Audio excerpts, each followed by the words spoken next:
Kumusta mga kasaliksik? Ang pagtama ng alon sa dalampasigan ay talagang nagdudulot sa atin ng kapayapaan.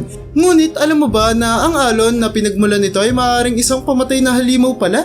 Kaya mula sa alon na padami ng padami ang namamatay hanggang sa lugar na parehong alon at pating ang dapat mong pagkaingatan, ay ito ang 10 halimaw na alon na nakuhanan ng kamera. Kaya kung handa ka ng malaman ng mga ito ay simulan na natin. Number 10, T-Hap-O, Tahiti. Alam mo ba na mayroong alon na nabobo sa isang lugar na talaga namang kinatatakutan ng marami sa mga surfers? Ito ay ang alon sa T-Hap-O Village sa isla ng Tahiti sa bansang France, kung saan mayroon ng 5 kaso na namatay dito at hindi na mabilang ang muntik ng mapeligro dulot ng alon sa tubig ay sinasabing kayang umabot sa 12 talampakan at sobrang bilis, kaya talagang makikita kung gaano na lamang kapanganib dito. Ang mga minalas na taong natabunan ng rumaragas ang halimaw na alon na ito ay talagang nalagay sa peligro, kung saan ang karamihan sa kanila ay nabalian ng buto dahil sa insidente at nawalan pa ng buhay. Madalas magkaroon ng malakas na alon sa T-Hap-O at dahil patuloy pa din ang pagpunta dito ng mga surfers ay hindi nakatakataka kung bakit padagdag pa din ng padagdag ang mga insidente sa lugar. Yo, kumusta mga kasaliksik? Ako po si John Mark Guzman, ang boses sa likod ng Saliksik TV. At ngayon ay gusto ko kayong imbitahan na mag-subscribe sa Saliksik Gaming, kung saan maglalaro at mag-e-enjoy tayo. Kaya ano pang hinihintay mo? Subscribe na at see you there, kasaliksik. Number 9, Puerto Escondido, Mexico. Maniniwala ka ba kung sasabihin ko sa iyo na mayroong dagat sa bansang Mexico na imposibleng matukoy kung ilan na ba ang nasawi dahil sa alon nito?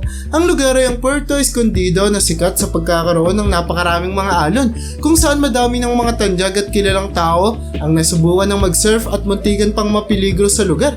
Madaming mga turista ang pumunta sa Puerto Escondido kada araw, ngunit dahil sa kakulangan ng matauhan ay talagang hindi kinakaya ng lugar na bantayan lahat ng tao. At dahil may ilan ng insidente na sinasabing may mga biglang nawala na tao matapos silang bumisita dito, ay sinasabing ang mga tao ay nalulunod at nasasawi matapos silang mag-surf sa malakas na alon ng lugar, kung saan hanggang sa ngayon ay hindi pa din nahahanap ang kanilang mga katawan.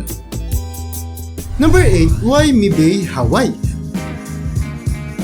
Wala na sigurong masikat at popular pa pagdating sa lugar ng magandang pagsurfingan sa Hawaii, kung saan tila ba naging simbolo na nila ito.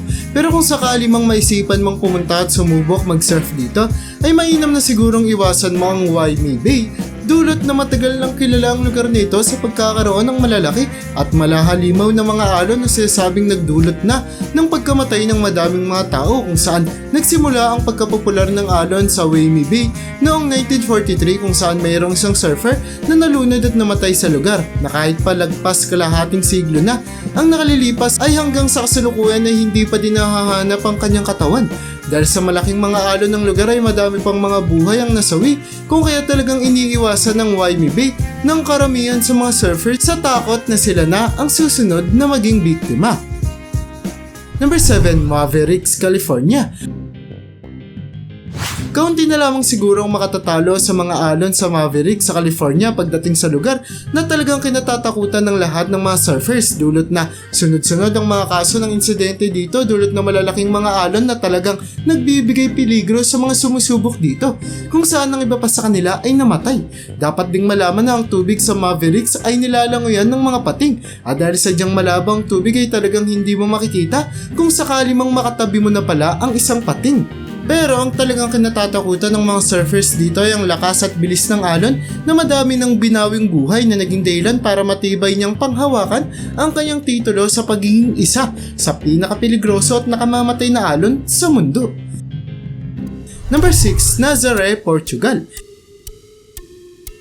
Mayroong sikat na lugar sa komunidad ng mga surfers na sinasabing kung hindi ka isang veteranong surfer ay dapat mong iwasan at layuan. At ito ay ang alon sa Nazaré sa bansang Portugal, kung saan talagang napakalawak ng lokasyon dahil sa Nazaré Canyon, at dahil malaking alon ang kadalasan na nabobo sa lugar, kung saan mayroong mga lagpas 100 talampakang alon na nabobo dito, ay madaming mga nagsasabi na kaysa nakasakay ka sa alon ay para ka bang nakasakay na sa iyong surfboard habang hinahabol ni kamatayan. Dahil sa isang maling galaw mo lamang ay mataas ang posibilidad na na ikaw ay mamatay. Ayon sa mga sumubok na sa alon ng Nazare, ay kahit na isa ka pang ekspertong surfer, ay sobra mo pa din kailangang mag-ingat sa lugar dahil sadyang pabago-bago ang sukat at bilis ng alon dito na kung sakali mang hindi mapansin ay talagang magdudulot ng peligro na maaari pang magdulot ng kamatayan.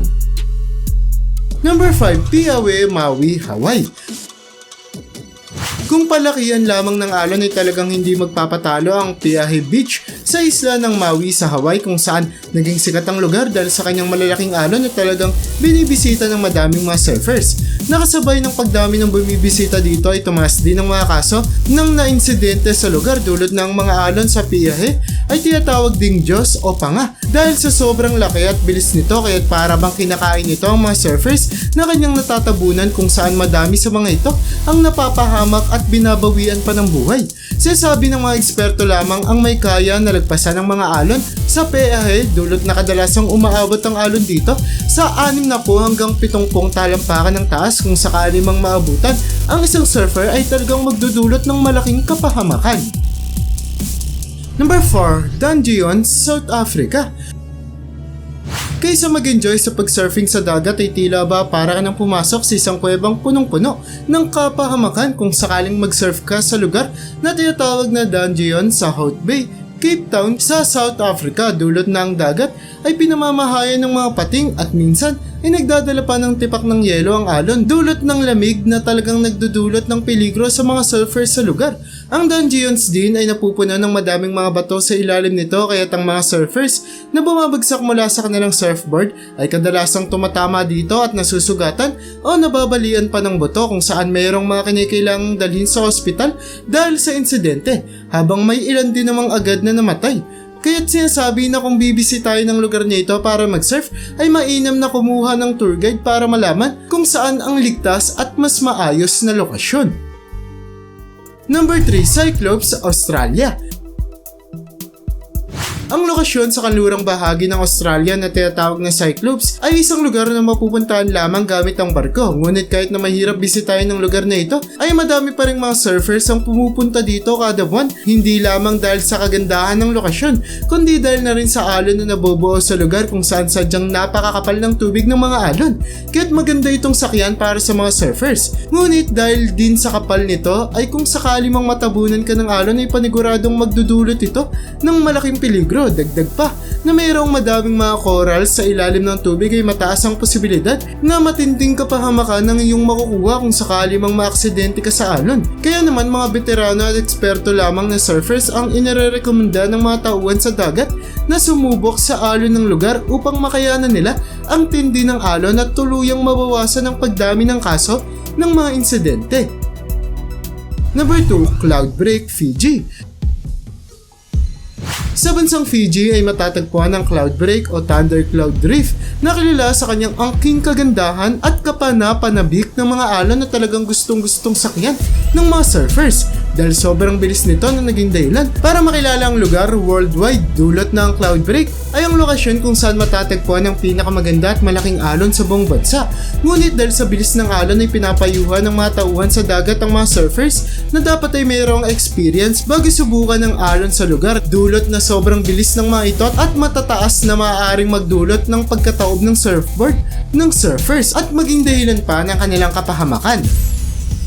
Number 1, Daray, Western Australia. Alam mo ba na mayroong dagat na kahit pa mayroong malalaki at malalakas na alon ay wala ni isang sumubok na mag-surf dito sa loob ng lagpas isang dekada? Ang lugar nito ay tinatawag na Daray na matatagpuan sa kanlurang bahagi ng bansang Australia kung saan talagang kinatatakutan ng madaming mga surfers ang alon sa lugar dulot na umaabot sa 60 talampakan ng alon dito o kasing taas na ng 5 palapag na gusali na muntik pang pumatay sa isang sikat na surfer noong 2012. Ang dagdag pa sa peligrosong alon ay matatagpuan ito sa gitna ng kawalan. Kaya't may hirap ma-rescue ang taong maaaksidente dito na talaga namang mataas ang posibilidad dahil ang tubig sa lugar ay pinamamahayan ng madaming mga great white sharks na kung sakali mang maging agresiba ay posibleng mas magdulot pa ng peligro kaysa sa malalakas na alon. Kaya't hindi na talaga katakataka kung bakit iniiwasan ng lugar ng lahat ng mga surfers. At yun ang bumabuo para sa listahan natin sa video na ito.